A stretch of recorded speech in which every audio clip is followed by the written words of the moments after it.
Hare Krishna. Welcome to the Bhagavad Gita class. We will continue with chapter 18 today. And I was just sharing with others on the Zoom call before recording that I'm in Boston right now and I'm visiting here. Multiple things were happening.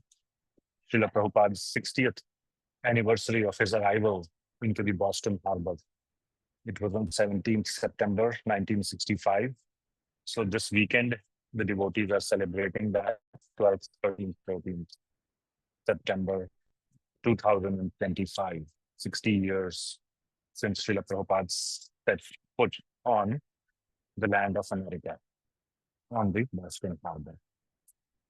So we'll get started with, so I'm just sitting here on the MIT campus. There was a program at the auditorium here. They booked the auditorium and did a very nice kirtan program, the devotees here. And had prasadam and everything. So it's 9:15 p.m. right now on Eastern time.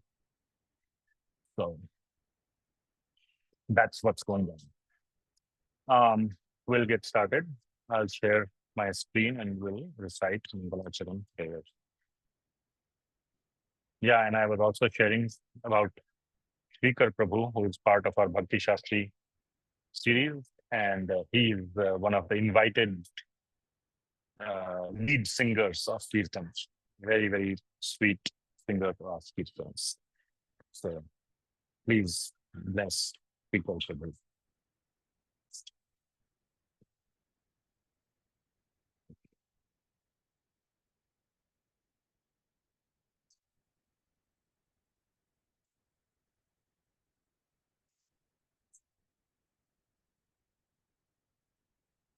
Om Ajnana-timirandhasya Jnananjana-shalakaya Chakshurunmilitam Yena Tasmai Shri Gurave Namaha.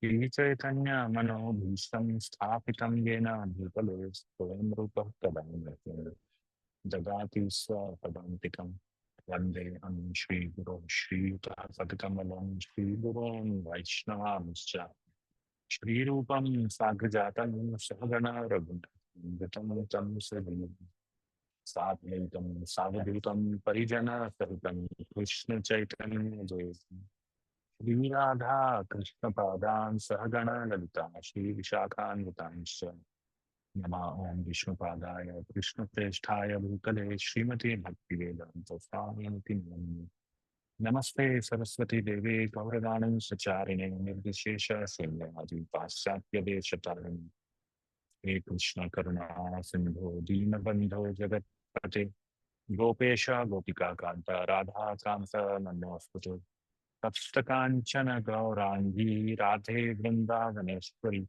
Vrishabhanu Sute Devi Pranamani Harite Vanchakalpatarubhyascha Kripa Saivacha Patitanam Pavanito Vaishnavibhyo Namaha. Jaya Śrī Kṛṣṇa Chaitanya Prabhu Nityananda Śrī Advaita Gadadhara Śrīvāsavi Gaura Bhaktavrind. Hare Krishna Krishna Krishna Hare Hare Hare Ram Rama Hare Hare. Śrīla Prabhupāda ki jai.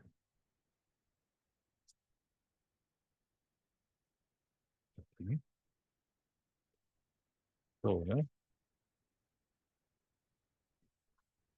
last time we started chapter 18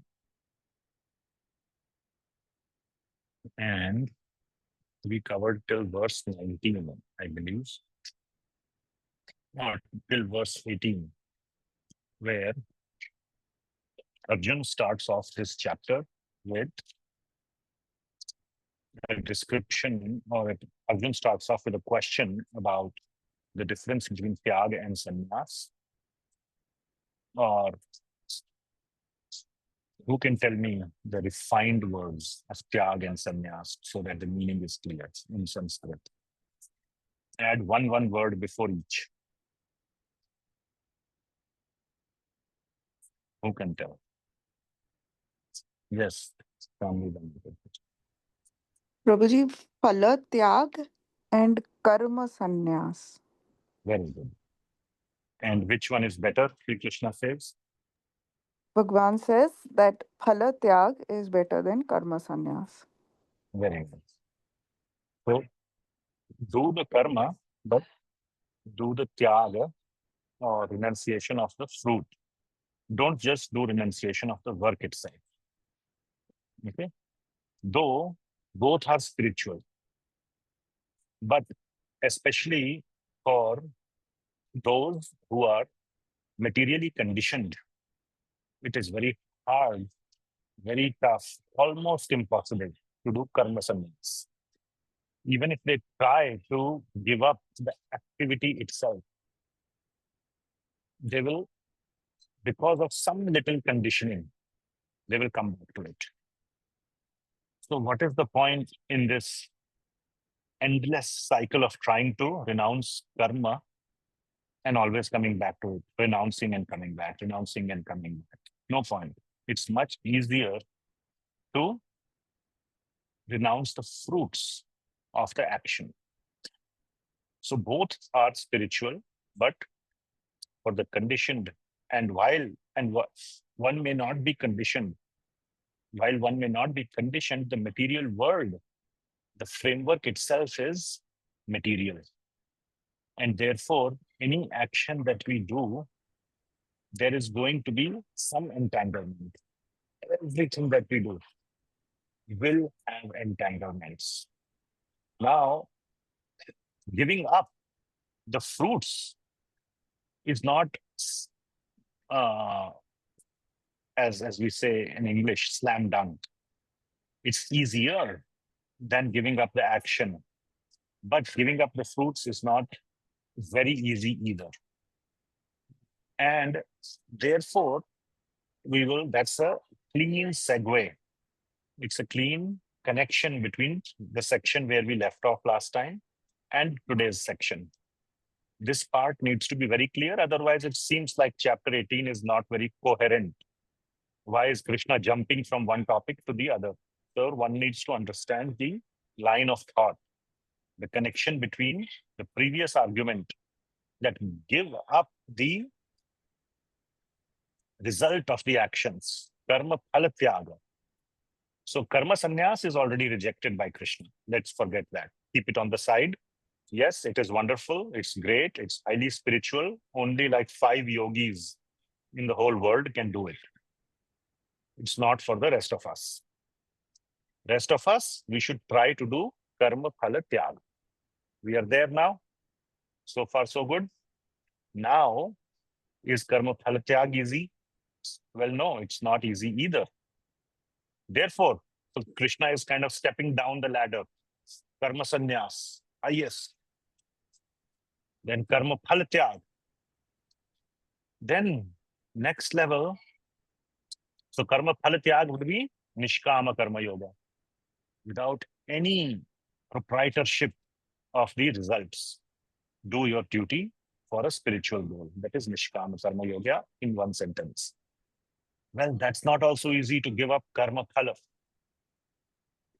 Then one step down, which is what we will discuss today, is to operate in the mode of goodness. So yes, there will be phala, but it will be sweet phala instead of bitter phala. So okay, giving up the phala is not easy. So if you have to take phala, which phala is better, sweet or bitter? Sweet is better. So aim for sweet phala. Even that will be hard. Because of our conditioning, we try to go towards what is called as indulgence, which will lead to bitter fruits later. That is the Rajasic and Tamasic mentality. And then Krishna will give the final solution, which is Bhakti. So that is the connection of all these arguments or all these points that are being made. So once again, from karma, sannyas, to karma phala tyag, to sāttvika karma. So the next big section, which will go from 19th verse or 20th verse, depending on whichever you look at it, all the way till 40 will be sāttvika karma. But it is also, it will produce fruits and it is binding. And one is, Krishna is saying, accept, the fruit will be there, accept it. Okay. Then he will say, even this is binding and there is fruit. So give up the fruit by doing bhakti. That will be the final argument in verses after 45, 44, 40, 45, 46, 47. That will be the argument. And then Krishna will conclude the Bhagavad Gita. So that is the argument. All right. Or that's the connection of the flaws. So let me share the slides. I hope it is very clear where Śrī Kṛṣṇa is going with this argument. Okay. If it is not clear, please ask.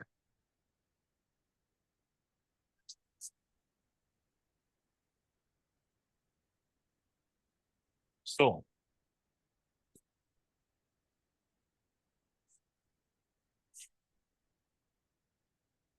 now the question is doing action in the mode of goodness. So, to do action in the mode of goodness, one must have, or Krishna is picking out these three factors: knowledge, action, and performer of actions. So I'm going to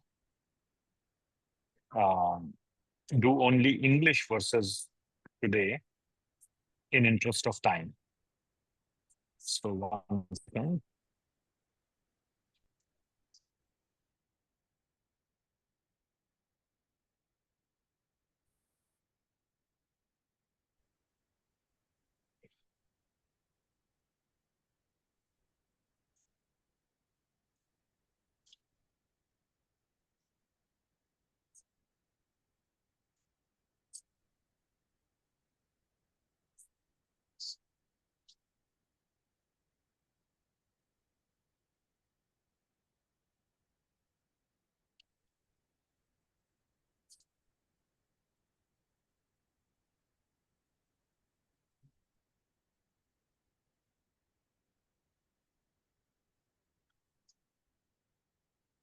Sorry, it's taking a little bit to load.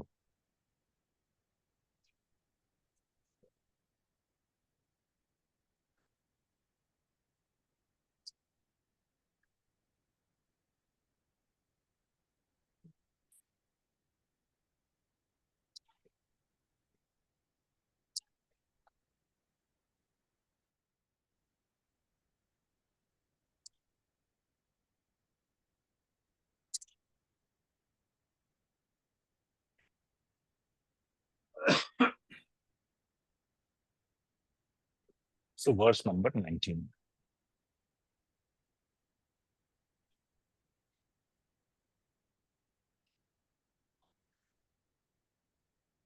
According to the three different modes of material natures, there are three kinds of knowledge, action, and performer of action. Now hear of them from me. So, jnāna, karma, and karta. Jnāna, karma, and karta are: jnāna is what you know, karma is what you do, and karta is who you are. So these three are very carefully chosen by Śrī Kṛṣṇa because of being so significant in everything that we do. Who we are, what are the samskaras that we carry, what is the past conditioning we carry. So in Arjuna's case, he is a kshatriya. So Śrī Kṛṣṇa really wants to convey to him that even if you leave the war, you will anyway want to come back and fight because you are a kshatriya. Similarly, we have certain svabhāva, who we are, that has a big bearing on the outcome of our choices. Then what we know, the knowledge, and how we apply it, what we do. So both of them also have a big bearing on the choices we make. And this is fairly straightforward. There's not much to explain here. It's true, even in material life. Now, within this, Krishna is trying to tell that one should go towards the mode of goodness. So in all these, there are three possibilities: mode of goodness, which is sāttvika bhāva, passion, rajasic bhāva, and ignorance, tamasic bhāva. And in all cases, Śrī Kṛṣṇa advises to go towards sāttvika bhāva. It's very important to understand that all these are still at a material level. And still being in the material level, strive to go towards sāttvika bhāva. That is the instruction. But at the end, Śrī Kṛṣṇa will say, this will still keep you entangled. So even though you are kind of coming down from the spiritual, ultimately we come down to the material. Within material, we may be at goodness. Then most of us today, without Bhagavad Gita, we are in the mode of passion. That is where we are without Bhagavad Gita. Bhagavad Gita is telling us to go towards mode of goodness, but that will still keep us entangled. And how to get rid of the entanglement is by bhakti. How one can do karma phala tyag, not by actually doing tyag of the phala, that I will not take it. That would be nishkama karma yoga, karma phala tyag, by offering it to Krishna. That is bhakti. So get the phala and offer to Krishna. That will be the final statement that Śrī Kṛṣṇa will make. So come down. Yes, you cannot do karma sannyas, cannot do karma phala tyag without bhakti, the non-bhakti aspect of karma phala tyag. Just renounce. Then be in mode of goodness. And you will get some fruit. Below that is mode of passion, rajasic bhava, where we are. If you want to stay there, no need for Bhagavad Gita. Then you can be where you are. So at least go to mode of goodness, and whatever sweet phal you get, offer to Krishna. We should not offer tamasic or rajasic phal to Krishna. We should offer sattvik phal to Krishna. That is why one straightforward thing is cooking. We offer sattvik bhoga to Śrī Kṛṣṇa. We take a bath, we clean our body with a clean consciousness, after having done some acts of Swarupa Siddha Bhakti, some japah, some shravan. Consciousness is purified, thinking in the mood of serving Śrī Kṛṣṇa. We cook bhoga and we offer that sattvik. Therefore, it is sattvik, but it is still binding. And then when we offer to Śrī Kṛṣṇa, it becomes completely spiritual. So that is the point Śrī Kṛṣṇa is making. I'm repeating again and again so that it is very clear what the connection of this chapter is. All right. So this is very important to understand. Otherwise, it may just seem like, okay, more theory, information. Okay, you can pass the test. One question will come, what are the three factors? Knowledge, action, performer. Okay, full marks. So that's not the point. Okay. So now the next several verses, 20 to 40, will be, I'll go through them fast because they are all describing these factors: knowledge, action, and performer. Jnāna, karma, and karta in the three modes. So we'll quickly cover those. And the point is to stay or come to the mode of goodness. So sattvic knowledge. So I'll cover this fairly quickly.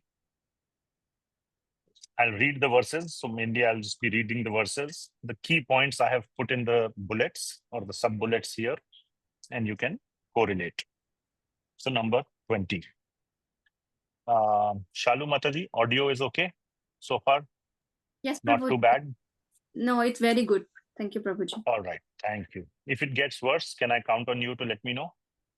Sure, Prabhuji. All right, thanks. Sattvic knowledge. That knowledge by which one undivided spiritual nature, by which one undivided spiritual nature is seen in all living entities. Though they are divided into innumerable forms, you should understand to be in the mode of goodness. So one sees all living entities as spiritual jivas with Bhagavan residing or Paramatma residing in all of them.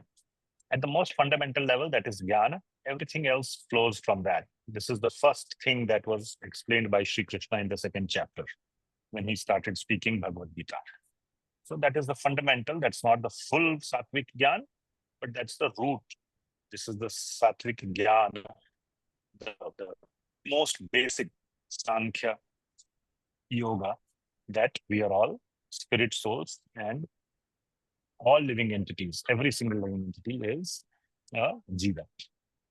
Now, learnings from Rajasic knowledge. So I have converted, as you can see here, all statements are converted to sattvic perspective in the point of the slides. Text 21 will show what is Rajasic knowledge. I have just converted it to say what not to do. Okay, so that's not, the bullet is not showing what the verse is showing, it's the opposite. The whole point is, this is Rajasic knowledge, we should not do that. And this knowledge, we should definitely not do that. So that is the point of how I have written the slides. Okay, so please don't say, oh, the slide is opposite of the verse. That is intentional. So Rajasic knowledge, that knowledge by which one sees that in every different body, there is a different type of living entity. You should understand them to be in the mode of passion. The same thing, it's the opposite of sattvic. So we should not consider jivas based on their bodily condition. You are black, white, rich, poor, whatever it may be, man, woman, this, country, that country, all this should be, one should rise above those. Then tamasic, 22. And that knowledge by which one is attached to one kind of work as the all in all, without knowledge of the truth, and which is very meager, is said to be in the mode of darkness. So one just thinks that I know everything and this is what I will do. So completely rejecting what the Shastra is saying about knowledge and thinking that I know best. So obviously there is no conception of even jiva. It's all at a completely gross material level.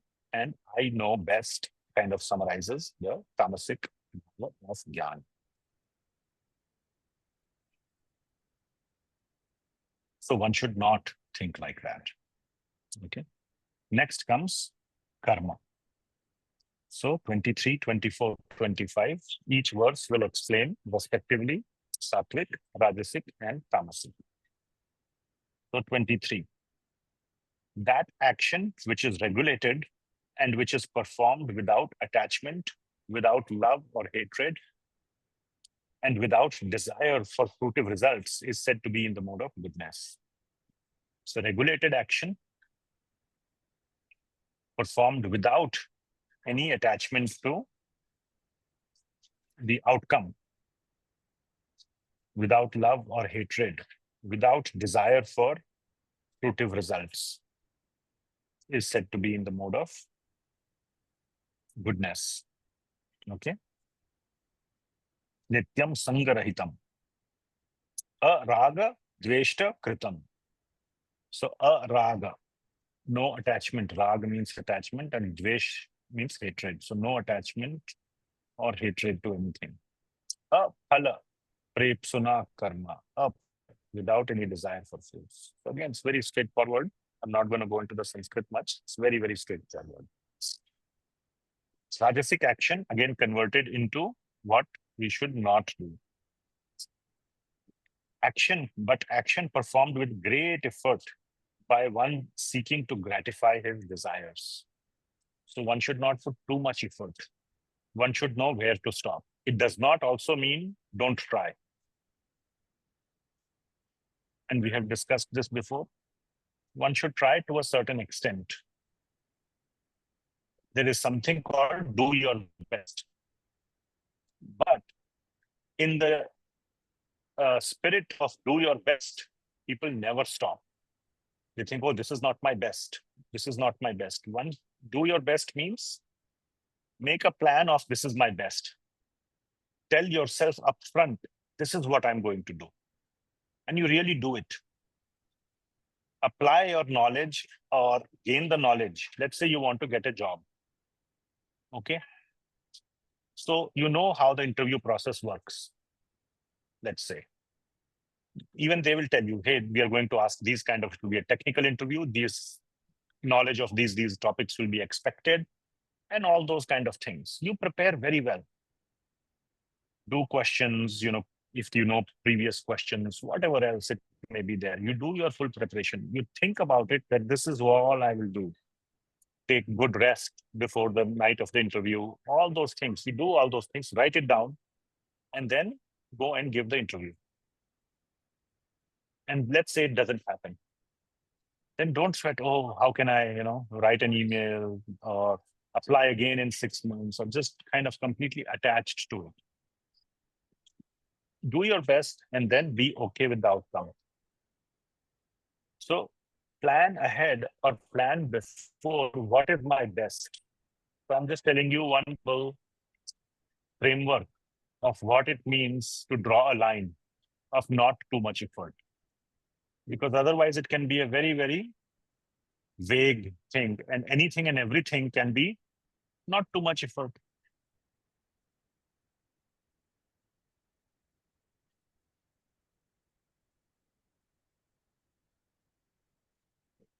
Okay.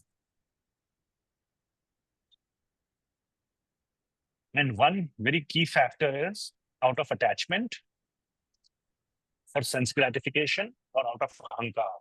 Oh, how come I will now show the world that I could succeed in this? Then it becomes like a matter of ahankar. So one should be able to detect that are my endeavors going into the domain of over endeavor, what we call ati prayas in the Upadeshamrit verse. Atyahara prayasascha, that ati is applied to all the others. So it should be ati ahar, ati prayasascha. So what is the difference between prayas and ati prayas? Effort and excessive effort. One should know how to draw them. Excessive effort is in sattvik. Excessive effort is in rajasic. So this is a point to be nicely understood. And tamasic, 25. That action performed in illusion, in disregard of natural injunctions, and without concern for future bondage or for violence or distress caused to others, is said to be in the mode of ignorance. So basically, when one is just completely self-centered and very, very, very short-sighted, extremely short-sighted, immediate, what I'm going to get immediately after is all that matters. Long-term consequences are completely ignored. That is karma in the mode of tamas, mode of ignorance. Then karta. Okay, karta is fairly clear, performer of action. So who is a karta? Who is in the mode of goodness or sattvik? 26th verse will tell us. One who performs his duty without association with the modes of material nature, without false ego. So you will see some similarities in this without ahankar. Karma that is performed without ahankar is sattvik. And karta who does not have ahankar is sattvik. So there is similarity in the verses, but these are the main points being stated. Without false ego, with great determination and enthusiasm, and without wavering in success or failure, is said to be a worker in the mode of goodness. So all these things will help us to get fruits. Okay, the fruits may not come very quickly. The fruits may not be very big in size. They may be little small size fruits. They may come delayed, but one thing is sure, that they will be very sweet. All right, that is the mode of goodness fruits. What not to do from Rajas standpoint, 27th verse. The worker who is attached to the work and the fruits of work, desiring to enjoy those fruits. So there is a desire to enjoy. Fruits will be there, but one working in sattvik mode does not desire to enjoy the sweet fruit. He will accept whatever comes. By nature, sweet will come, but he's not desiring. In this case, he's desiring to enjoy the fruits. Who is greedy always envious, impure, and moved by joy and sorrow, is said to be in the mode of passion. Then ignorance. The worker who is always engaged in work against the injunctions of the scripture, so against scripture. And scripture tells us what? In 16th chapter, Śrī Kṛṣṇa has said, karyam akaryam vyavasthito. So what is to be done? What is to be avoided? Scripture tells us. Now, when there is no regard for scripture, there is no understanding of what the consequences should or will be. And the only thing that one does is for his own sense gratification without understanding of consequences. So one who is working against the injunctions of the scripture, who is materialistic, obstinate, again, my way or the highway, I know best, don't tell me. If somebody even approaches to tell such a person, they don't listen. It's like Rāma. How many people told him to return Sita? Virtually every single person, even his friends told him. Kumbhakarna also told him. Mandodari also told him, let alone Vibhishana and so many other members of Shri Ram, like Hanumanji, Angad, and so on. Even his own party, Indrajit also said. So there was nobody who was supporting him. Unlike Duryodhan, at least 2-3 people were supporting him.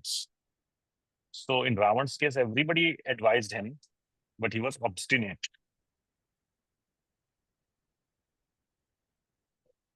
Seeking and expert in insulting others, and who is lazy, always morose and procrastinating, is said to be a worker in the mode of ignorance.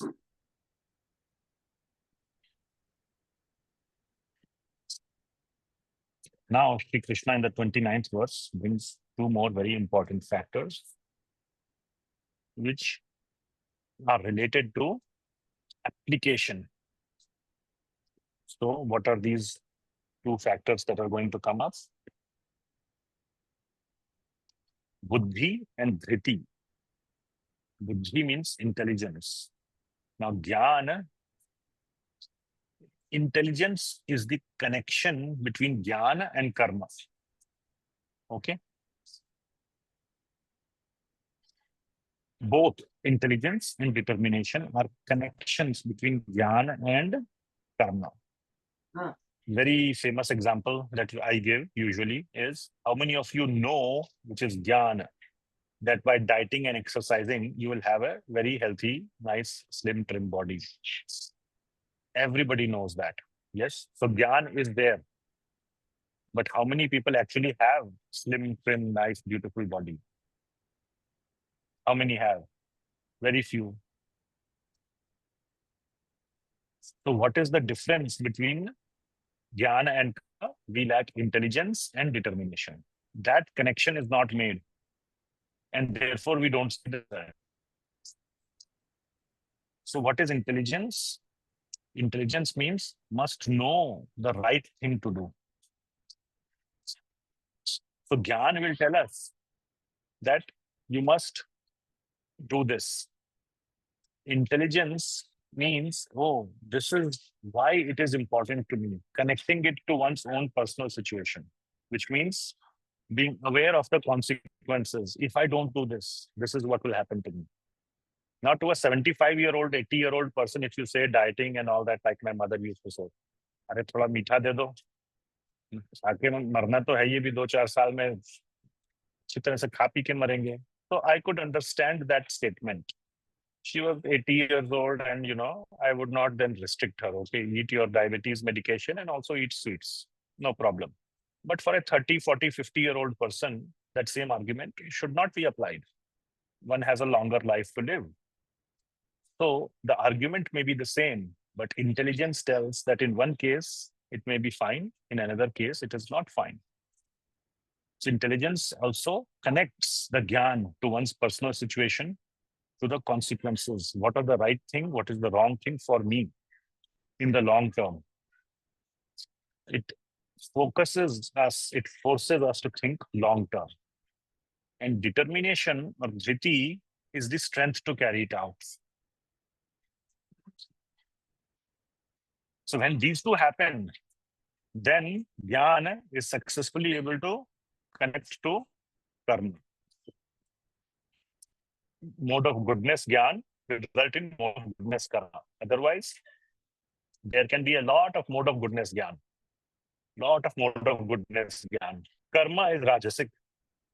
What happened? Jnana was sattvic. Why karma is rajasic? Because buddhi and dhriti were rajasic. So if buddhi and dhriti are rajasic, then sattvic karma, sattvic jnana is not very helpful. Okay, so therefore these factors become important. And finally, there will be a third factor, which is consequence, ultimate consequence, which is what we are all looking for, which is happiness. So when all these things one realizes, so intelligence is really being able to look at the consequence of our happiness. So that will be the sixth factor. So Krishna is explaining how to really convert sattvic jnana into sattvic karma.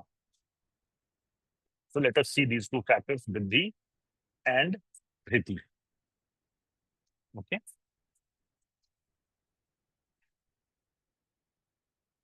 So 38 says, did we read 29? Yes, 29 is,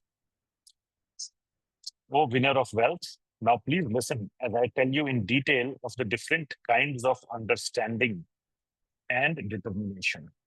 Okay, so buddhi or buddhi bhedam, the ability to see the bhed, that is the main part of intelligence, right versus wrong. In my personal situation, in context, if I do this, this will be the consequence. If I do this, this will be the consequence. Do I want this consequence or this consequence? We usually forget to do that sort of coming to or presenting really ourselves with the consequences, with the reality of the consequences, and we make wrong choices. When we present oneself with the real consequences, then there can be certain different kinds of choices.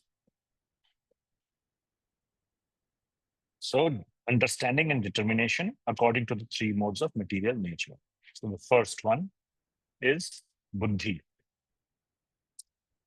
So, O son of Pritha, that understanding by which one knows what ought to be done. So I have not put it in sort of sattvic, rajasic, tamasic. I have just summarized it here. By which one knows what ought to be done and what ought not to be done. What is to be feared and what is not to be feared. What is binding and what is liberating is in the mode of goodness. So basically, one has very clear and refined understanding of consequences. Okay, what is to be feared, what is not to be feared, what is to be done, what is binding, what is liberating. This is all these terms, if you see, are terms related to the consequence.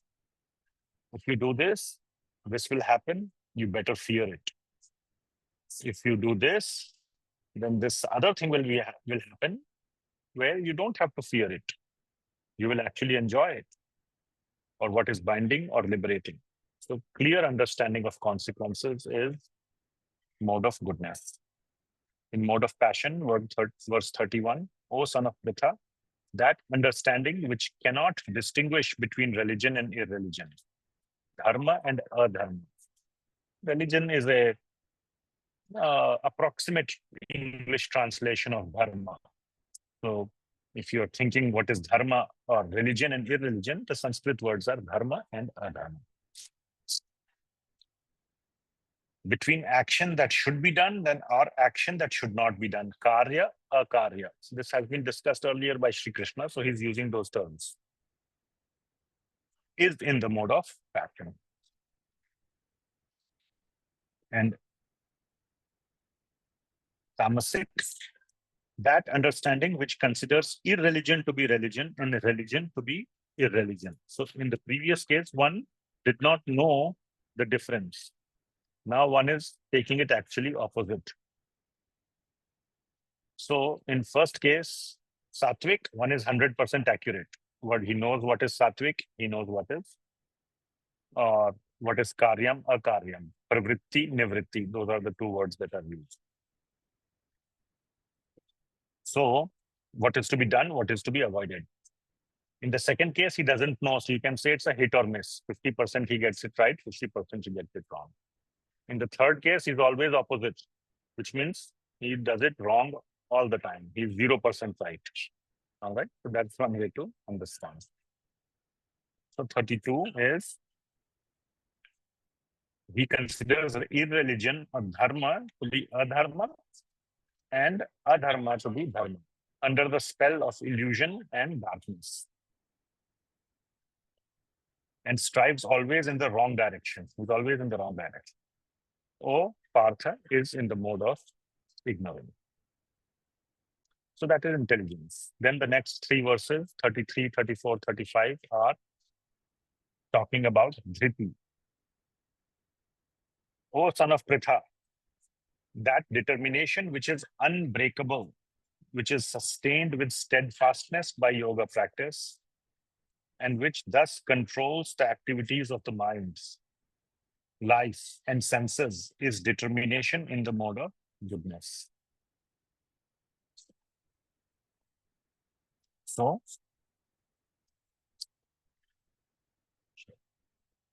spend it on this.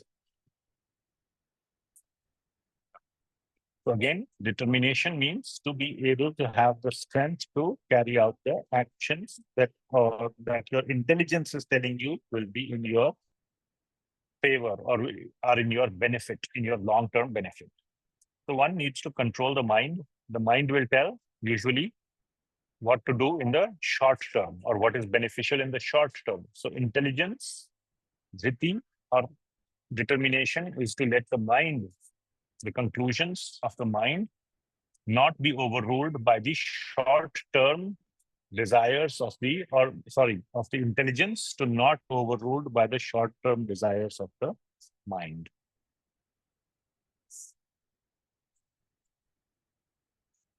Then 34, dhriti and rajasic. But that determination by which one holds fast to fruitive results in religion, economic development, and sense gratification is of the nature of passion, O Arjuna. So basically, short-term benefits or short-term results, holds fast to fruitive results in religion, and fruitive results, especially the ones that come quickly. And these results or these fruits that come will definitely or usually not be sweet because they have been accelerated or they have been brought about by rajasic means. And tamasic, that determination which cannot go beyond dreaming, fearfulness, lamentation, moroseness, and illusion. Such unintelligent determination is in the mode of darkness. So this determination is basically no determination. Tamasic means there is no determination at all. One is just dreaming. So the determination is completely absent. That's really what it is saying. When there is no determination, all these things exist, like dreaming, fearfulness, lamentation, moroseness, illusion. All these exist when there is no determination.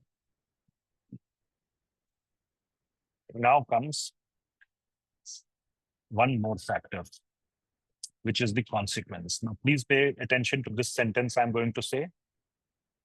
Any action that you do to determine the right kind of action, if you focus some time, few seconds, few minutes on the consequence, keep that consequence. I have been saying this throughout the last whatever few minutes or half an hour that we have been discussing this. Consequence is the most powerful mechanism to help us make the right choices. This whole discussion that we have been having in 18th chapter is about choices, how to make the right choices or the right decisions. So when one is present to the consequences, when one is in awareness of, I'm not using this, I'm not saying one is aware of the consequences, that dilutes the punch. Yeah, I'm aware of the consequence. When one is in awareness of the consequence, means that one is fully realizing here is the consequence that I will Am I ready to pay this price? You know, you should not eat late in the night and overeat. One consequence is I'll be happy right now. Oh, 4 more gulab jamuns. Heaven. And the consequences, slowly and slowly, your health will deteriorate. Or one more cigarette. Every cigarette takes away whatever they say, doctors say, 1 week of your life. Am I willing to sacrifice that? So the consequence. So consequence A, instant gratification for 5 minutes. B, whatever, long-term good health, happiness, energy, and all those things. So it's all about consequence. So that is the last factor, which is termed as sukha, because everybody is looking for sukha.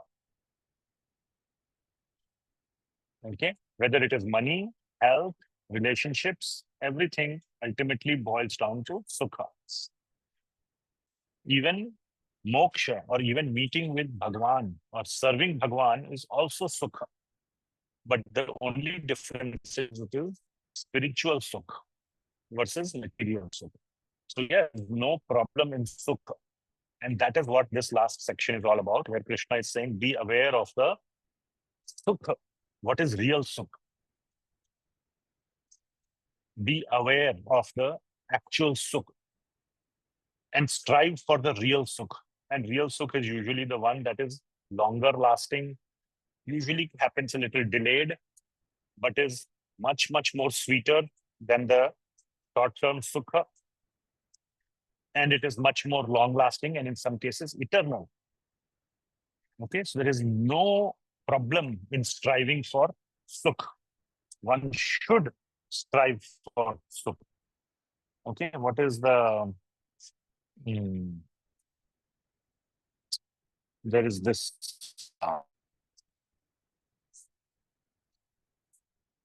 I'm trying to remember.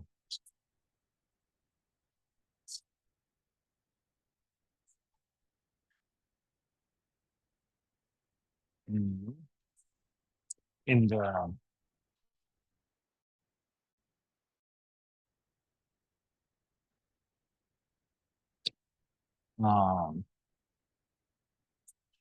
US Declaration of Independence, it says, I'm saying out, I used to remember these words. Pursuit of happiness, Prabhuji. Yeah, life, liberty, and pursuit of happiness. The whole sentence is very nicely written. I think Thomas Jefferson put it up. Yeah. Yeah, I found it here. I'll read this.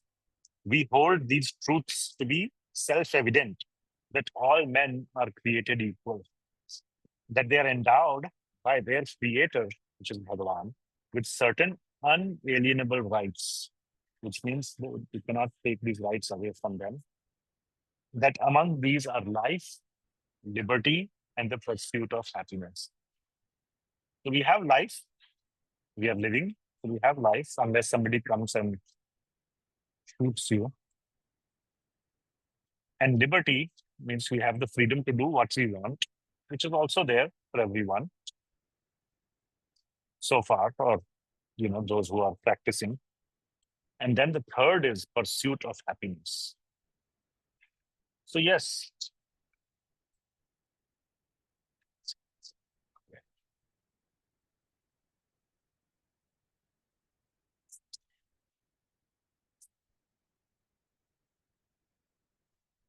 So pursuit of happiness, even the material, such a material document, but created by fairly smart people like Thomas Jefferson says this. And the Priti Sandarbha by the most smart person, one of the smartest people ever to walk this planet, Jefferson. He starts his Priti Sandarbha also with the same point, which is sukha. Everybody is looking for sukha, and there is nothing wrong in looking for sukha. The only difference is that people are looking for it in the wrong place, and kind of selling themselves cheap or selling themselves short. सस्ते में, वो हिंदी में क्या बोलते हैं उसको? क्या बोलेंगे? सस्ते में, या सस्ते का सौदा किया. You made a सस्ता रोए huh? सस्ता रोए बार बार, महंगा रोए एक बार. कुछ था. That is also very. So सस्ते का सौदा कर लिया. So the best pursuit of happiness is spiritual happiness. And it is also a kind of happiness. And that is what one should strive for. And that is, there is nothing wrong in that. Okay. So continuing here, happiness. Oh, best of Bharatas, now please hear about me, about the three kinds of happiness by which the conditioned soul enjoys and by which he sometimes comes to the end of all distress. So what is happiness in the mode of goodness, passion, and ignorance? So once again, there is absolutely nothing wrong in trying to pursue happiness. One should pursue that kind of happiness which is long-lasting and which is much, much sweeter. And in this case, at a material level, that is called sāttvika happiness. So let us see what is sāttvika happiness. And it's all about happiness as a consequence. You want instant happiness or long-term but delayed happiness. So that which in the beginning may be just like poison, but at the end is just like nectar. And which one awakens one to self-realization is said to be happiness in the mode of goodness. So in the beginning, it is poison. It is hard. It does not give instant gratification or instant indulgence,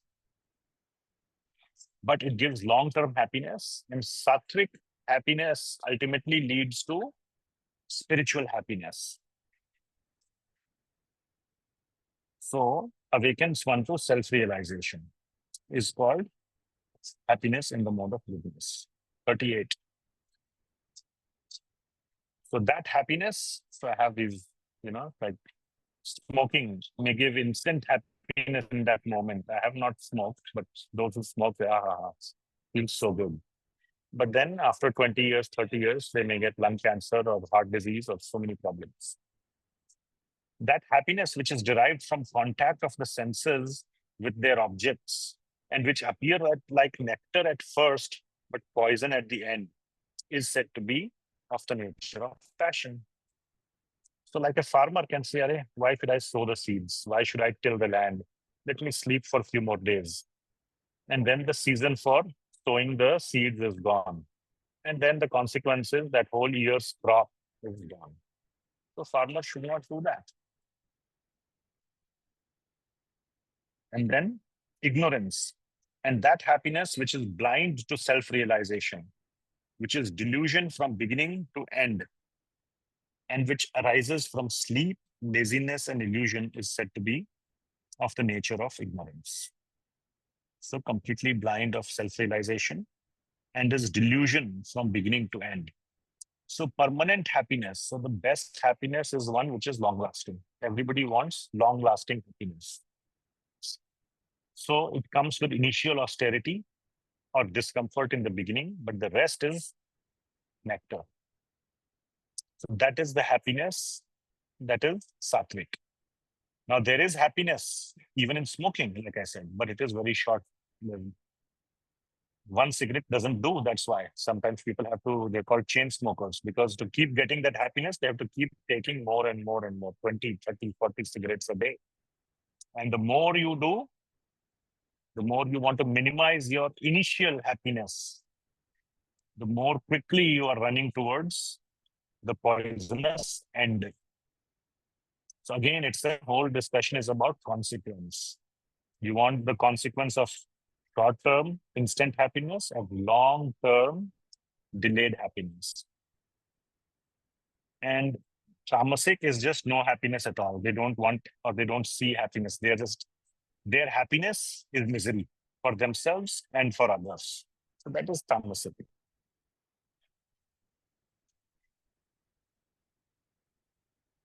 Okay, now comes very important point that Śrī Kṛṣṇa says.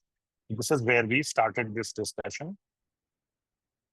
There is no, so number 40, all actions, all these things that we discussed from the 20th verse to the 40th or 39th verse are all binding. So Krishna is reminding,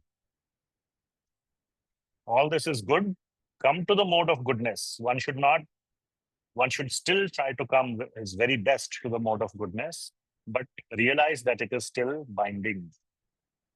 So all actions are ever binding. So 40th verse, Śrī Kṛṣṇa is saying that there is no being existing either here or among the demigods in this planet or in Svargaloka or in the higher planetary systems, which is freed from the three modes born of material nature. So all of these are bound by the three modes of material nature, which means there is binding. They are not liberating. They will not take you to eternal spiritual happiness. They'll bind you in the cycle of happiness and austerity. Still, one should strive to live a sattvic life. And from there, go to spiritual life. So even in bhakti, we try to live a sattvic life. Now, we may see in the scriptures one or two cases that a great bhakta was living a very dirty life. Okay, one should not, 99% of bhaktas live a sattvic life. And those exceptions, please listen carefully because some questions may come. But that bhakta we heard was living this tamasic, rajasic life. Or some parts of his life were tamasic or rajasic. First of all, they are external. His mind is completely sattvic, and that matters more than externals. And second point, whenever in the Shastra such examples are given, the purpose is not to show that the sattvic, rajasic, tamasic doesn't matter. That's not the point. The point being is to show the glory of bhakti. That even if one practices bhakti in his rajasic or tamasic, with some rajasic or tamasic svabhāva or nature, one can be a topmost bhakta in spite of that.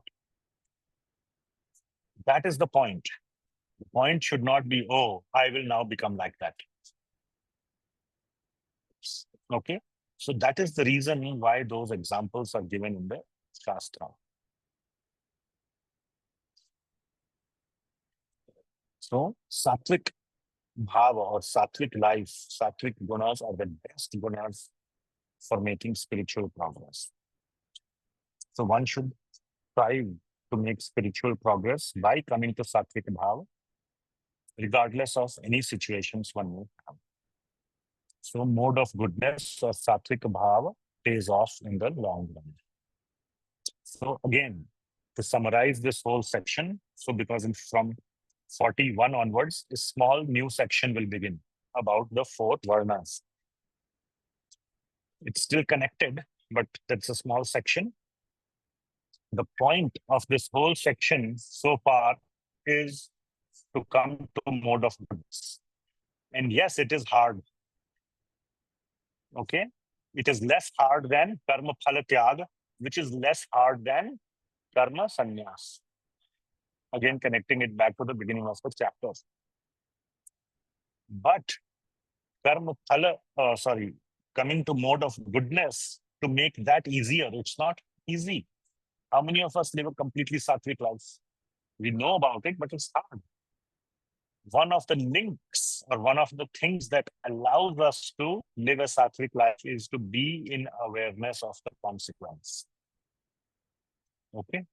So that is, if you have to summarize this whole section so far, we can say about the consequence, being aware of the consequence. And of course, you need to have the awareness. One may not even be aware Someone may not be aware cigarette smoking is injurious to health. That's why government forces the cigarette makers to write it on the label. They don't want to write it. Why will they write it? Government forces them to write it. So that is to make them aware, the people, the customers aware of the consequence. So that just shows the importance of consequence, awareness of consequence. And therefore, now on the cigarette packet, we can see one line of dharma. It is one line of dharma. Cigarette smoking is injurious to health. Where to get the other ones? From Shastra. Shastra will have all those lines. Shastra is our topmost government. So Shastra tells all these consequences. So just like cigarette smoking is injurious to health, Shastra tells us this is injurious to your health. This is injurious. This is injurious. Not just bodily health, mental health, spiritual health. All those things. So consequence. If one thing you can take away, be in awareness of consequence. And consequence comes from jnāna, which comes from Shastra. And then it may become easier to be in the mode, in the sattvic mode. Okay. That is the discussion so far, how to be in the sattvic mode, because from there you can easily perform bhakti. Now, who are in the sattvic mode? Brahmanas, not by caste, but by actions or by guna karma. Chaturvarnyam maya shrishtam guna karma vibhagashaha. Śrī Kṛṣṇa says in 4th chapter, 13th verse. So, now the qualities of Brahmanas will be described, and Brahmana is by quality. So if one has these qualities, he's called a Brahman. So typically mode of goodness. Kshatriya is mixed mode of goodness and passion. Vaishya is one who is mostly in the mode of passion. And Shudra is mixed mode of goodness, mode of passion and ignorance. So these are the labels given to somebody based on his qualities, based on his bhava or svabhāva, which are in a particular general sātvik, rajasic or tamasic gun. That's why you will see the word svabhāva in all of these verses, that this is his svabhāva. So one gets to be called a Brahmana, Kshatriya, Vaishya or Shudra based on one's svabhāva. And svabhāva is all these things, the actions that he does, the nature that he has, the quality, etc. I'm getting a message from Suryanarayan Prabhu that my network is probably getting worse. So how is my audio, Kalu Mataji? Audio is fine, Prabhuji. Sometimes video stops and go, but audio is fine. Baking lit. Okay, as long as audio is there, that's most important. Okay. So if audio quality drops, then please let me know.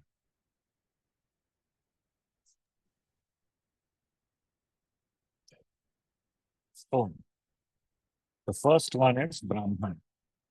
Very, very important verse. I think it's one of the memorization verses also. In one verse, Śrī Kṛṣṇa is describing who is a Brahman. So all the things that have been discussed about mode of goodness are summarized in this one verse. If we can remember this verse, and that's why it's a memorization verse, I think, then one should strive to develop these qualities. Okay, in one verse, key set of qualities are given. Tamah damah tapah shaucham shantir arjavam evacha jnānam vijñānam astikyam brahma karma svabhāvajam. So these are the Brahma means Brahmana here, okay, or Brahminical, Brahma karma, the activities or the nature of svabhāvajam, of a Brahmana. So what are these? Shama, Dama, Tapa, Shaucham. So we have discussed all of these before. Shama is peacefulness. Damaha is self-control.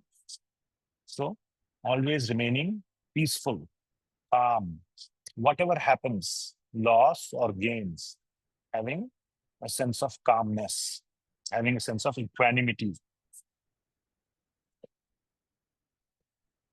Damaha is self-control, not getting agitated, even if the situation is provocative. It's very easy to remain self-controlled when the situation doesn't provoke us. It's much harder when the situation provokes. Tapaha, some austerity. Okay. There should be some sense of being outside the comfort zone, not always in comfort zone. Shanti, tolerance. Arjavam, very important. Simplicity. And one of the key aspects of simplicity is honesty. Honesty of body, mind, and words. What means? You do what you say, what you think. Or you say what you think and you do what you say. So, complete single line in your thoughts, speech, and words. No manipulation.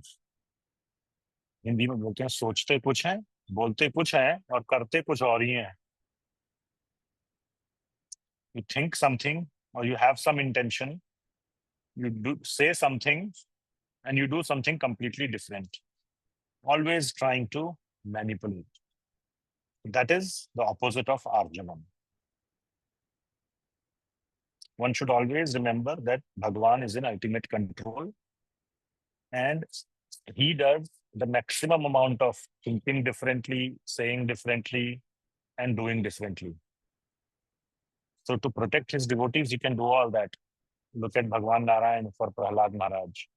He made Brahmaji give all those boons, which Hiranyakashipu thought, okay, now I am invincible. But Bhagavan Narayan, क्या कहते हैं, उल्टी बाजी खेली. He played such a trick that, so let him do, devotees, let him do all the thinking, all the manipulation. Devotees are very straight themselves because they leave their life in the hands of Bhagavan. And Bhagavan will never let their devotees be taken advantage of in the long run. In this, one of the biggest questions that is there for Arjavam is what if people take advantage of me? We may think that somebody has taken advantage, but that is only in the short-term advantage. In the long term, Bhagavan will not let anybody take advantage of a devotee. So leave that to Bhagavan, and it becomes very easy to be simplistic. Jnāna, vijñānam. So always focusing on reading Shastra and applying Shastra. Vijñāna is very important. Those who read Shastra must apply it. Otherwise, Vijñāna will be there. Vijñāna will not be there. Okay? Science is called Vijñāna because science includes experimenting or practical application. That's why in science, you always have labs. Okay? So you apply what you learned. That is why it is called science, and that is why science is called Vijñāna. So Vijñāna, the key aspect of Vijñāna on top of Jnana is application of that knowledge. Otherwise, science could have been the department of Jnana. But science is called department of Vijñāna. So we must always apply what we learn. So Brahmana learns, that is Jnana, and applies what he learns, which is Vijñāna. And Astikyam, Astikya, Astik and Nastik. This is that Astik. Astik means he has faith in scriptures, in the Vedic literature. That is Astik. Who is Nastik? Nastik means one who has no faith in Vedic literature is called Nastik. So that is Astik. Brahma karma svabhāvajam. These are the karma and svabhāva of a Brahmana. Same thing as guna karma. Same thing Krishna is saying. Krishna is not confused. What he told in 4.13 is the same thing he's telling in 18.42. Guna karma, same thing as svabhāva karma. Prabhuji, some of the words are getting choppy. Oh, is it? Like Audio little, is sometimes fine for they me. rest and sometimes they just running. Okay. What was somebody else saying? The audio is fine for me. I don't know if it's an issue on your end Okay. or everybody else's end.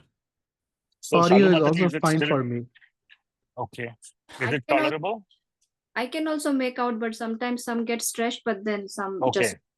I can make out. All right. Is it tolerable? Yes, Prabhu. Okay. Okay. Let's apply some shanti, tolerance.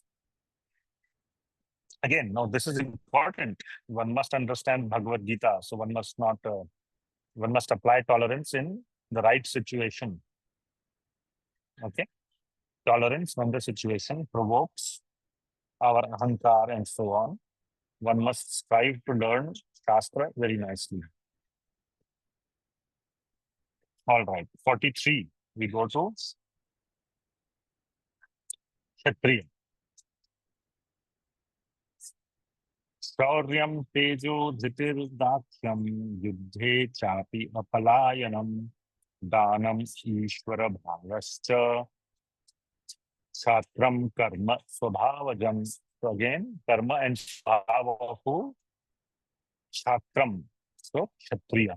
The last line is the same. Brahma karma svabhavajam, satram karma svabhavajam. So these are the svabhava and karma of a Kshatriya. What is it? Shauryam, shaurya, valor, like, courage or valor, shaurya. Tej means his very effulgent tej, with his, whether it is power or his words or his determination, his,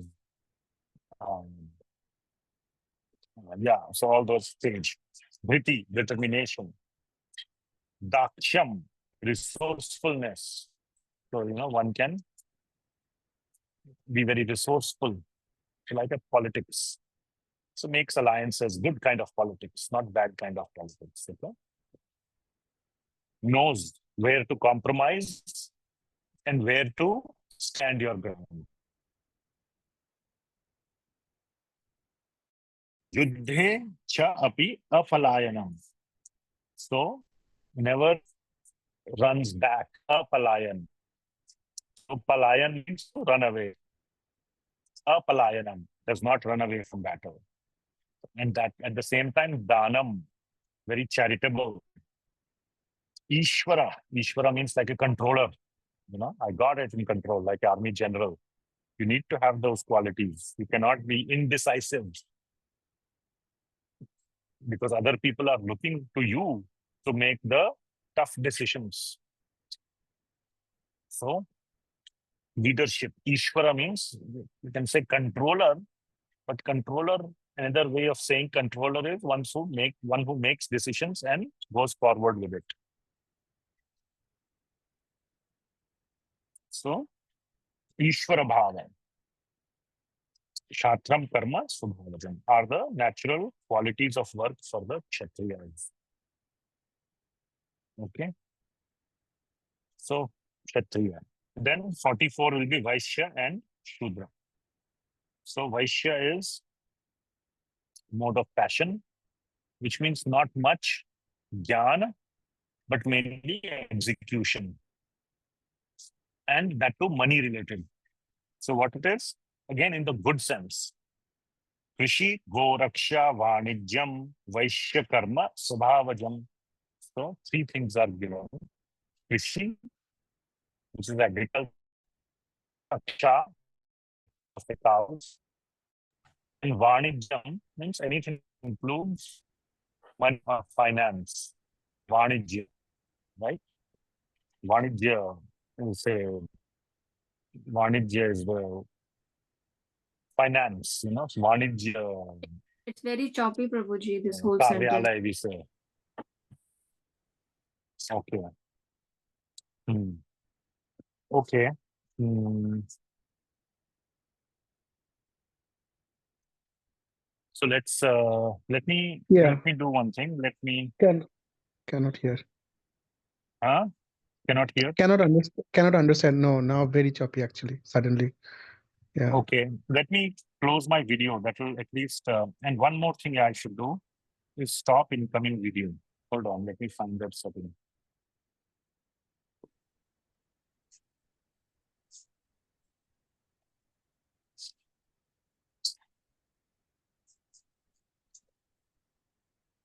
I'll do that once again. But let me. Can somebody do a Google search how to stop incoming video on Zoom? Where to find that setting?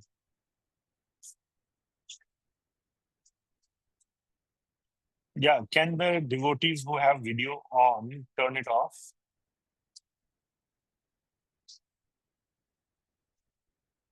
Please turn off your videos. So at least I can't find that setting, but your video stream will not be incoming to me. And I'll close my own video, I guess. Yeah. I can see you, Prabhuji. So yeah, now how is the audio? Today is good. It's fine. Audio is good? Yeah. Good, good. Okay.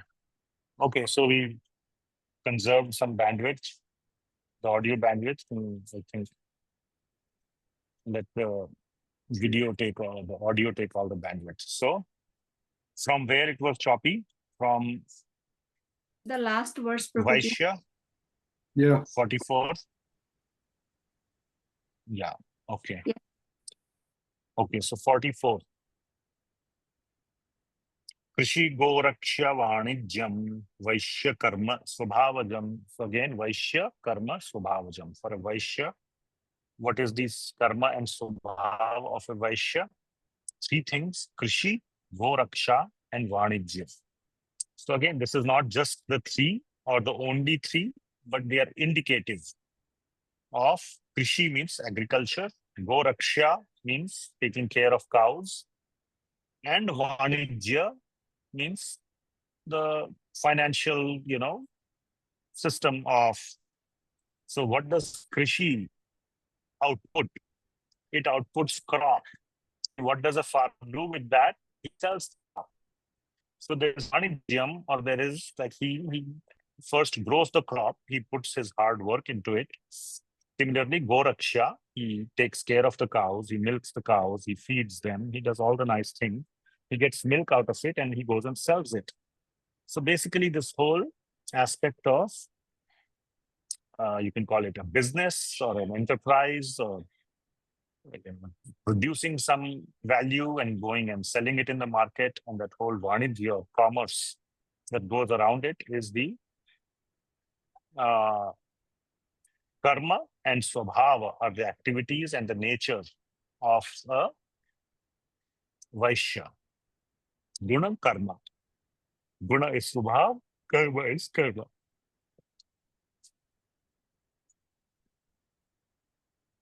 Then for a Shudra, Paricharyatmakam karma Shudrasya svabhāvajam. So, Paricharyatmakam. So paricharya means to serve others or to basically do what others tell you to do. So Shudra is somebody who doesn't apply much of his own intelligence, much of his own knowledge or jnāna and vidyan in that sense. He depends on what is being told to him and executes that. So he is good at execution. He does that honestly and earns a daily living. So that is Shudra. And we had a long discussion on this, both in the 4th chapter and in the 9th chapter. Towards the end, the 4 varnas are again mentioned in both those places.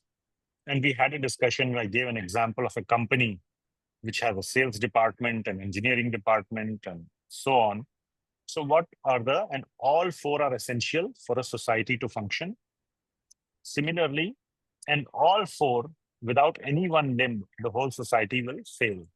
And the main point is that regardless of any of being in any of these varnas, bhakti can be performed. Okay, one can get in that sense the Employee of the Year award whether one is in engineering department, sales department, whichever department one is in. So in the same way, one can be successful in regardless of these four varnas.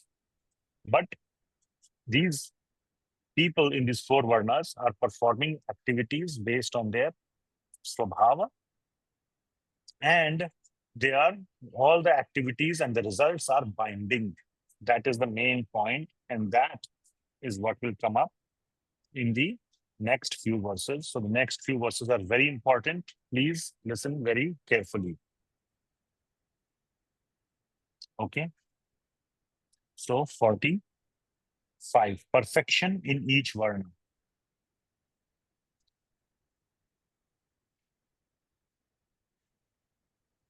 So let me expand it all out.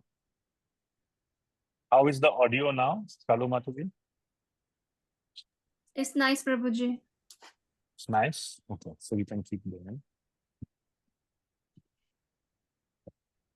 Sve sve karmanya bhiratah samsiddhim labhate narah swakarma niratah siddhim yatha vindati tachrunu. So sve sve karmani abhiratah. So by doing their own duty in whichever varna they are in. Now, the point is in each of those four varnas, you can be in the mode of goodness, passion, or ignorance. Even though it is said that the Shudra, the activity itself may be in the mode of ignorance, in the sense like one is just told what is to be done. So the jnāna may not be there. The activity itself may be very rudimentary. But the person, the karta, the jnana and the karma may be something that is very, very rudimentary. But the karta can be in the mode of goodness. And most importantly, his intention is in the mode of goodness. His conviction or his determination, his intelligence is in the mode of goodness. And the happiness he's looking for is in the mode of goodness. The consequences that he's completely aware of, the long-term consequences, and he's willing to trade off short-term happiness for long-term happiness. So, in that sense, in any of the varnas, one can be in the or operate in the mode of goodness, because varna is related to a person, to a karta. So varna is for the karta, the performer, and he can be in the mode of goodness. So that is what Śrī Kṛṣṇa is saying. Sve sve karmani abhiratah samsiddhim labhate narah. So by doing their own kind of work, according to their svabhāva, one can attain samsiddhi. Samsiddhi means perfection. Labhate, one can gain samsiddhi. Swakarma niratah siddhim yatha vindati tachrunu. Swakarma niratah siddhim. By doing your own activity, how you can get siddhi or attain perfection, now hear from me. So what do you think is the answer for this? The answer will be bhakti. By doing bhakti in whichever varna you are in, one can attain perfection. So by following his qualities of work, every man can become perfect. Now, please hear from me how this can be done.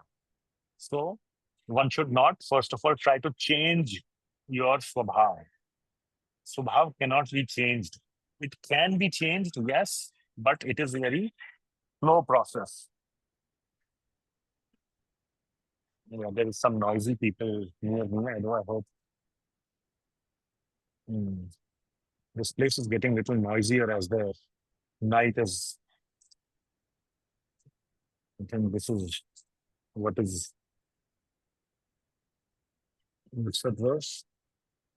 Night for the wise people is day for the. Anyway, as the night is increasing, the sounds are increasing here. So, what was I saying? Yeah.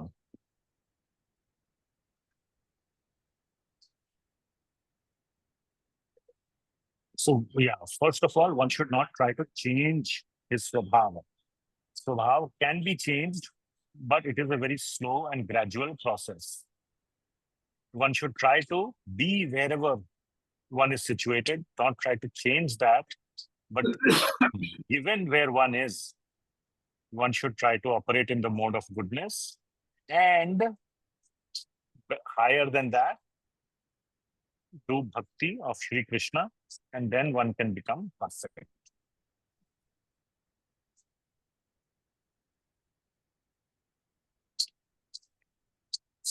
So, the 46th verse. By worship of the Lord, who is the source of all beings and who is all pervading, a man can attain perfection through performing his own work.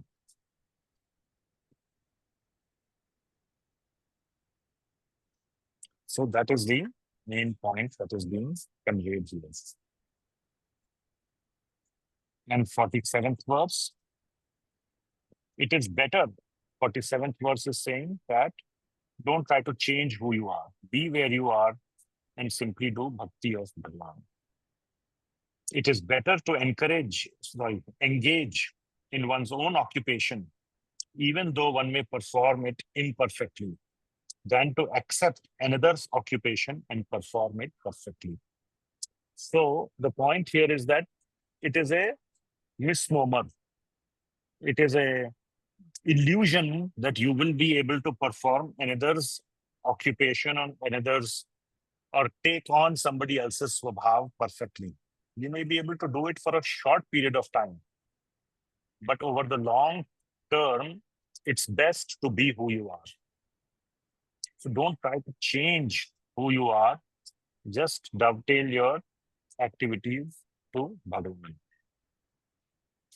Duties prescribed according to one's nature are never affected by sinful reactions.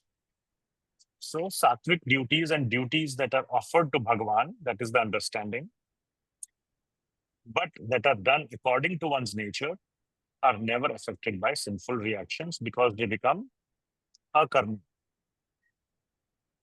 Yad karoshi yadashnashi, yad juhoshi dadasi yad, yad tapasyasi contd, tad purusva madarpanam. And the next verse is Shubha Ashubha Alayir. What's that? What is 9.28? Somebody can read the verse. Shubha Ashubha Phalayir. Shubha Shubha Phaler evam mokshase karma bandhanaihi sannyasa yoga yuktatma vimukto mam upashyasi. So read one by one line. So by doing this kind of karma, which is yad ashnashi, yad juhoshi, yad tapasyasi, tad purusva madarpanam, what is the result of that? Read the first line. Shubha Ashubha Shubha Phalayir evam. Shubha Phaler evam. So the Shubha or Ashubha Phal, whatever comes out of it, next line. Mokshase karma bandhanaihi. So one gets moksha from what? Karma bandhana, which means that there is no karma bandhan that occurs. Then third line. Sannyasa yoga yuktatma. And that is called sannyasa. If a person is simply doing bhakti in that way, it is actually sannyasa. And what is the final result of that?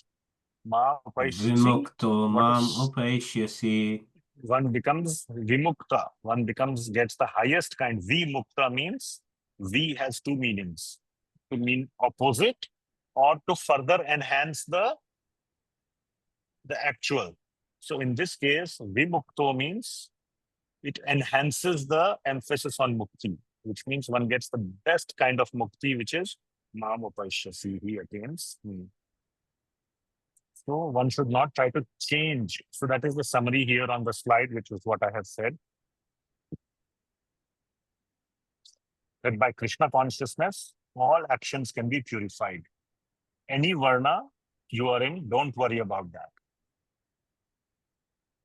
Don't also imitate others to trying in your pursuit of perfection or excellence, sooner or later you will fall or slip. So there is no point in doing that. Even though it says perform it perfectly, that will last for a very short time. You're bound to slip and fall. Better to tread the path which you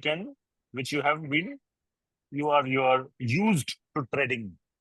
That is your svabhāva. So better to be imperfect by way of authenticity. Be imperfect. Your path, you are at least very nicely trained, or you are nicely conditioned to walk that path.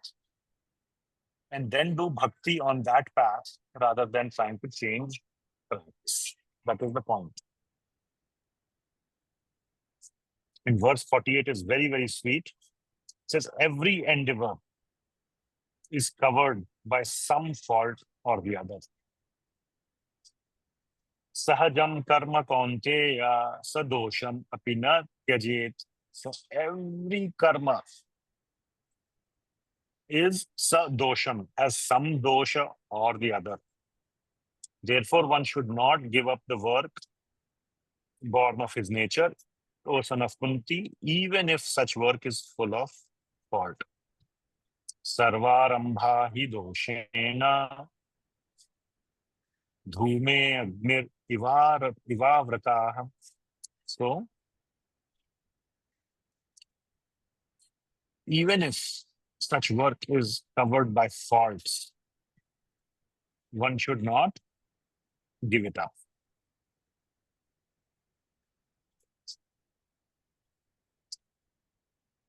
Okay.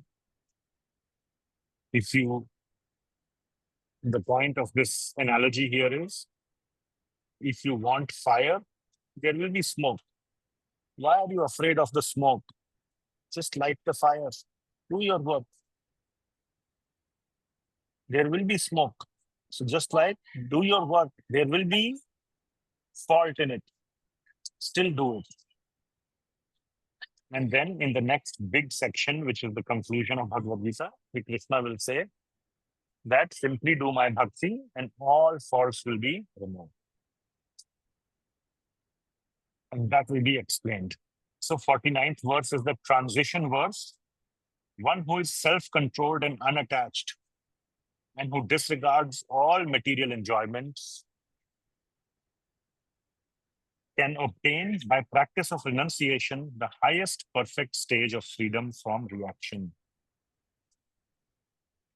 So Krishna is now bringing the discussion to bhakti. How one can attain the highest stage of bhakti. So in this verse, Śrī Kṛṣṇa is going to tell us that, if I read this word, asakta buddhi sarvatra jitātma vigatah spriha naishkarmya siddhim paramam sannyasena adhigacchati. So he goes towards sannyasa. That's what was rejected by Śrī Kṛṣṇa in the beginning. Now he is saying that it's going to come, but one who performs his actions in this way, which is by offering it to the Lord, one can go even to the stage of that, what he called as karma sannyas, or the results of that, the highest benefits one can attain by bhakti. So this is where the discussion on the conclusion of Bhagavad Gita will begin. So, are there any questions at this point?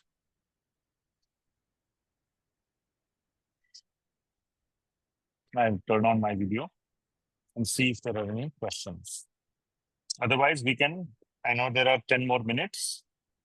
We can continue and go through the next section. Now, the conclusion of Bhagavad Gita is beginning.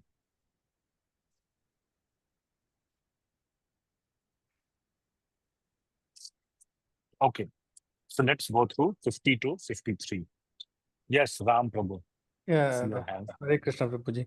So, so it says even if your svabhāva is of the worst kind, or even criminal of its is of No, criminal. no, that's nature. not what it is saying. That's not what it is saying. Yeah, okay, but still go ahead.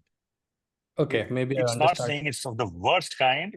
It is saying whatever it is. That's all that Bhagavad Gita is saying. Okay, but go ahead. Finish your question.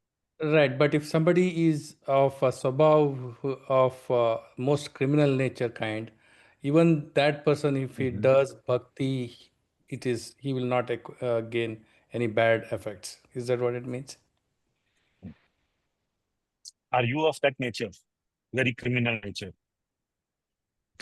What kind of criminal? Are you that, Ram Prabhu? I am not. I don't know. I believe I'm not, but I don't know though. Right? I cannot Have tell. you murdered someone? No. Have you committed burglary? Have you broken No. into someone else's house? Have you kidnapped someone? Though that's what I No. understand by the worst kind of criminal. Okay. So what I am trying to say, what Bhagavad Gita, so the reason I am pointing it out in that way is that we try to frame the question in the most extreme way. Mhm. That's not what the Bhagavad Gita is saying. We should stop thinking like that. We should stop trying to make a formula out of the Bhagavad Gita. That yes, the worst kind will also benefit. Because then the Bhagavad Gita says, oh, this is not making sense. How is it possible? Now, I could give an example now. Then we have to go very deep into bhakti as well, which I am not ready to do in this Bhagavad Gita class. Okay? Like the example of Valmiki, you might have heard. He was a very, like you're saying, the criminal of the worst kind. Mhm.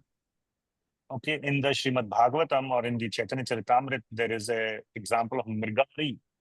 Same thing like Valmiki.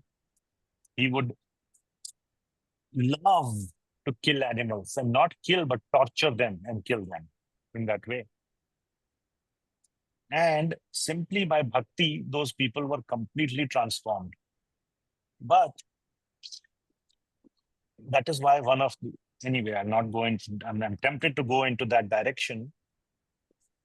But answer is yes, they can be completely transformed. Their nature can be completely, they can be completely uplifted by performing bhakti. But then we begin to take it in a cheap way. So I don't want to say that yes, go do kidnap, murder, burglary, and do bhakti, and you'll be fine. Somehow, by that kind of question that you asked, people try to get this kind of answer. And they say, oh, really? That cannot be true. It is all some kind of exaggeration. So, maybe you should turn your video off because the audio was better that way. okay. Is it on phone now? Or is it on note? Okay. Can you still hear me, Ram? Yeah. Should I turn off my audio as well? Maybe that will help. I don't know. We can hear you better Yeah, now. go ahead. Okay, great. So my point is the theoretical answer is yes, but that is accompanied by a lot of fine print. There needs to be bhakti that is given by an extremely pure devotee to such a person, and then one can get transformed. Otherwise, the transformation through bhakti will take a very long time. Bhakti also is not overnight. It's not overnight. It takes time and done in a very regular and systematic and steady and sincere way. Okay? Okay, Prabhuji. Therefore, one must strive to do bhakti nicely and at the same time give up tamasic act. What you described in your question is a very tamasic person, tamasic nature. One should make efforts to come to the sattvic nature. There is a difference between coming from tamasic to sattvic versus changing your varna, trying to do different kind of activities. Got That is it. why this whole discussion is there, that stay where you are, means do the same kind of activity that you are doing, but change who you are in terms of coming to the mode of goodness or sattvic mode. Okay. So one Okay. should not think that I need to only live in a secluded or among sadhus. I cannot give up family life. That is a very big question. Should I give up family life or not? No, absolutely no need to give up family life. So many devotees are family people. Pandavas, Ambarish Maharaj, so many are family life devotees. So no need to change that aspect, but while being in family life, go to mode of goodness. So, and that is why I'll say one important thing and then I'll complete the answer. Proper guidance is very important. You should ask the questions to a particular person whom you have accepted as somebody, as your guide, as your mentor, what is known as your guru. In a short form, there are different types of gurus: Bhajan Guru, Shravana Guru, Shiksha Guru, Diksha Guru, and so on. But having a guru whom you take advice on, he will give you the advice at your level. This is your svabhāva. These are your activities or your varna. Being in your varna, maintaining your svabhāva, how can you go to mode of goodness? So for your specific case, you will get good guidance in that way, and then you should make progress and then do bhakti to make spiritual progress. So that is the overall thing. Such question, oh, the worst kind of person, they are very hypothetical and it's not advised to give some kind of generic answer to such questions. There is no good generic answer. Okay. Thank you, Guruji. We should not convert this profound knowledge into a formula. Okay. Okay. Thank So you. sincerely follow the guidance given by Śrī Kṛṣṇa, and you will make good progress. Yes, Ragatmika Mataji. Hare Krishna, Prabhuji. So Yes, my Hare Krishna. understanding is the work that Krishna is asking us to perform is the varnāśrama duty and not just driven by the nature. So whatever varn we are in, we are performing only that duty and not really the duty according to our nature. That is the point that Śrī Kṛṣṇa is driving here.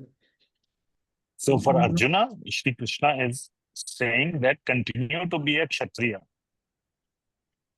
Yeah, based on varnāśrama duty.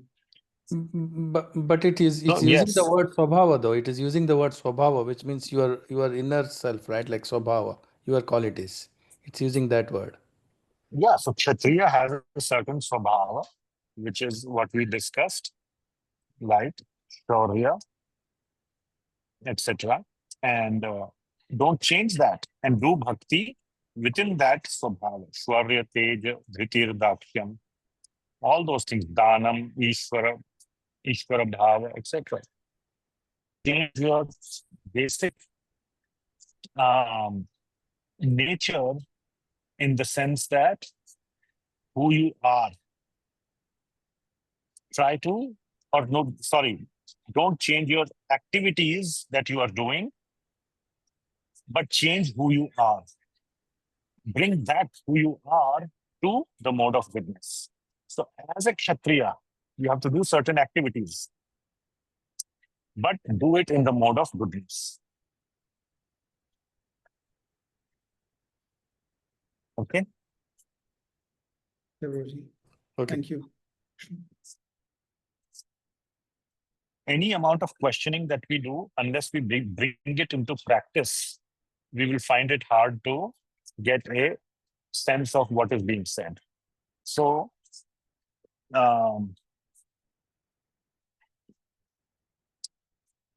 I'll give a very practical example. Somebody may say, I don't feel like doing, or I don't like to do japah of Bhagwan's name.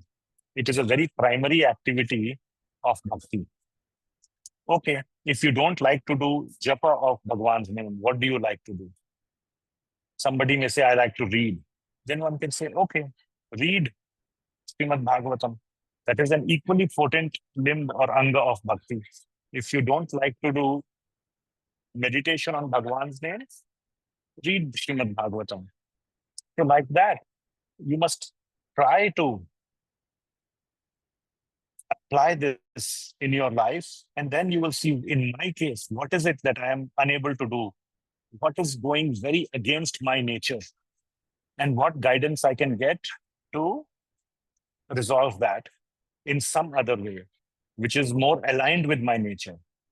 And then you will get a better sense. Otherwise, all the theoretical questioning will even if I give very good examples, it will not change anybody's life. It will not change your life towards bhakti. So my advice is start sincerely performing bhakti in your life. That will be the biggest change in anybody's life that they will try to implement. And all these questions will come up. It's not natural, or this aspect is not natural, or I don't like it. What should I do? And then from the Bhagavad Gita, one can guide, or one can get an understanding or guidance as to how to proceed. So that's what I would like to say. Okay. Yes. You have another question?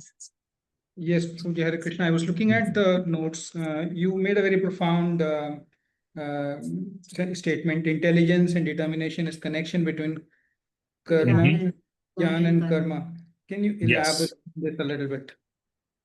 It's fairly straightforward, right? What to elaborate in?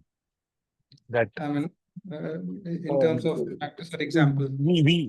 I gave an example like jnana of dieting and exercising leading to good health is jnana. Everybody knows that. Even if you don't know, you open any health book, that will be the first thing they will say. So you got the jnana. How does it translate to your karma? Through intelligence, which means the awareness of the consequence.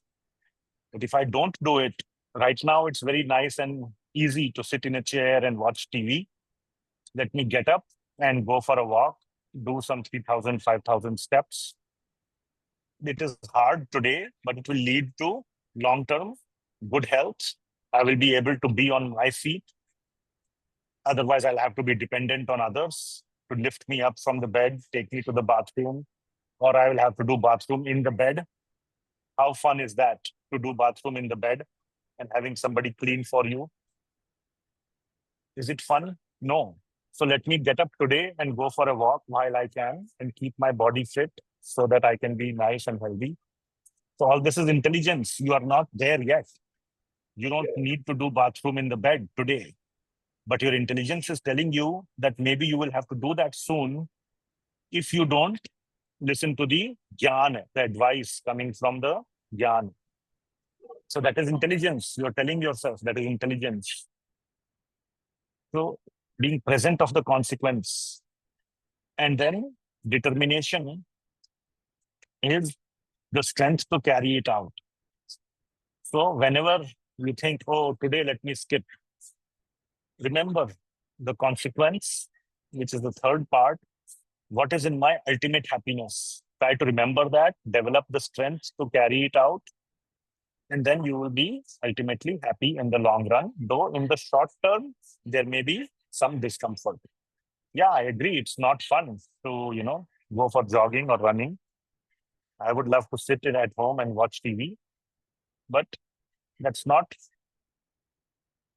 good in the long run. So that comes through dhriti and ultimately awareness of the consequence, which is sukha, long-term sukha. So, Hare Krishna, is I that- was actually, sorry, yeah, please go ahead. Go ahead. So- I was actually more thinking in terms of spiritual consequences, spiritual Yes. activity. So we recently did a Janmāṣṭamī celebration here, big one, and we had to, or we sold for getting some donations or some sponsorship. We sold the abhiṣekam as an event to participate, and then we ended up doing abhiṣekam for Ladu Gopal, because others are not allowed in our for non-brahmanas to do abhiṣekam. Other deities are not allowed, or our deities are not allowed for this thing. So I was thinking we had to decide to do abhiṣekam, and then we did something. So where will this fall? Will this be? What does this have to do with jnana action. and karma and intelligence and determination? That was just a tactical decision you made for certain tactical issues. Yeah, choices we made. So how do we?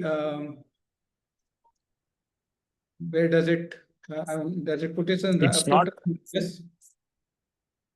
Well, if you don't have enough, since the audio may not be good, what you are saying is, because you have a lack of sufficient number of Brahmanically initiated devotees, some of the non-Brahmanically initiated devotees had to do abhishek. Yeah. Yes or no? Is that what you're saying? Yes. Okay, then what is the question? Was it right, wrong? Is that what you're asking? It was because we had to raise some funds. So it was driven more by for raising the funds, right? So we were trying to build a bigger and bigger congregation here. We are a very small presence here, new city. Okay. Now, so was it rajas or was it tamas, or was it still? You only can tell. I don't know what is the inner mood. If the inner mood is to do seva of Bhagavan and you are trying to do it simply for the seva of Bhagavan, then it is totally fine. That if you are having the mood that more and more people will do abhishek of Bhagavan, Bhagavan will never get impure. Okay, Bhagavan is completely pure.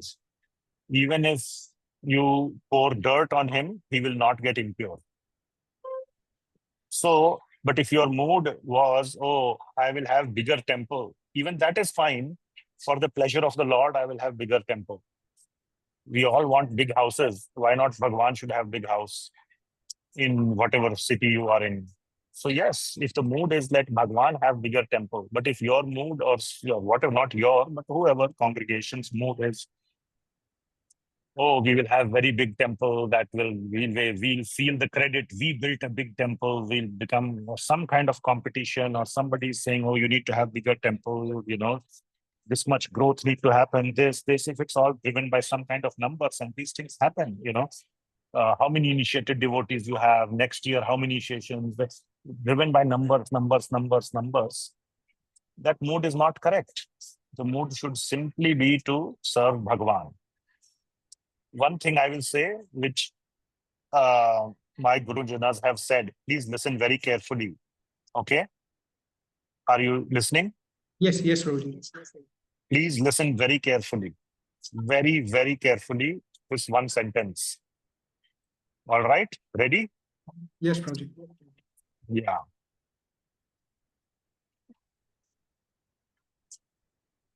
By increasing of one's by the increase of the congregation size, or by the number of disciples that someone has, or by any kind of material metrics, whatever material metric, number of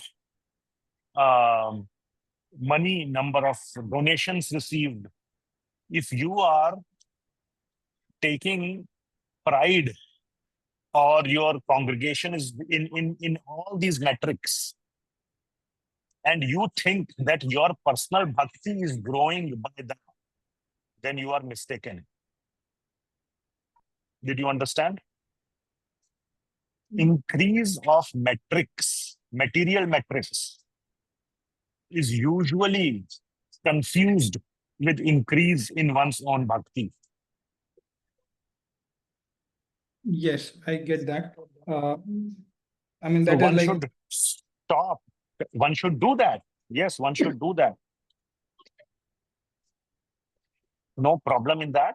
So that other people, you are creating the infrastructure for other people to get bhakti. But unless if you are doing that itself with a completely pure mind as Bhagwan's seva, then it is fine. Otherwise, you do that activity as a separate activity and keep sufficient time and energy for your own bhakti through your shravan, kirtan, smaran, etc. got it, Prabhuji. Keep Thank you. these two activities separate. It is very difficult. One may get easily lured into thinking, I will do all those activities with complete seva bhav. Within 1 week, the seva bhav will reduce and almost vanish, and it will become simply a number game. So You are one right. should not, I mean, one should keep it separate. I'm not saying stop it. Do that, because we would not be here if somebody else didn't do it for us. But at the same time, don't confuse that as progress in your own bhakti. All right? Yes, Prabhuji, you're right. Yes. So does that help? It does. It gives a lot of clarity, because finally it became a number game. When we started, it was all in bhakti, but finally it did become a big number game. We were chasing numbers all through. Yes, yes. And yeah, I see where you're coming from. Very insightful. Thank you. Yeah, and rest is all in your heart. It's very difficult to do surgery about it in public. Sure, Prabhuji. Okay, we will stop here. Are there any other questions?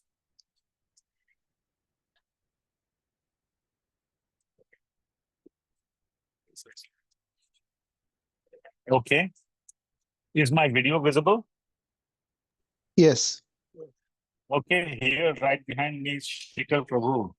Very, very sweet kirtan singer, and who's singing kirtan, which I was mentioning earlier, at the stage here in the auditorium on the 60th anniversary of Śrīla Prabhupāda's arrival into the USA. So Śrīkara Prabhu, you can, I don't think Hare they can hear Krishna. you because I'm on my earpods, but he's saying Hare Krishna to everyone. So this is Śrīkara Prabhu. Hare Krishna, Hare And I have two other nice, one of his good friends, Anshu Prabhu. Have you initiated? Anshu is your name. Okay. So here's Anshu Prabhu. All right. So we have some nice youth in our, we have good, strong foundations for our future Krishna consciousness. And yeah, okay, now my son is also here, Ram. So we have the future of the Hare Krishna movement in front of us, and many others, many others. All right. Which place, Prabhuji? Boston. Something? Which place? Which place you are? I'm in Boston or Cambridge, which is a suburb of Boston, so to say, a small city next to Boston, Cambridge, Massachusetts. I'm in the MIT campus. Okay. All right. Thank you so much.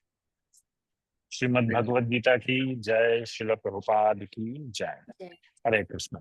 Hare Hare Krishna. Krishna. Thank you, Prabhuji. Thank you Hare Prabhu. Krishna. Thank you so much. Hare Krishna.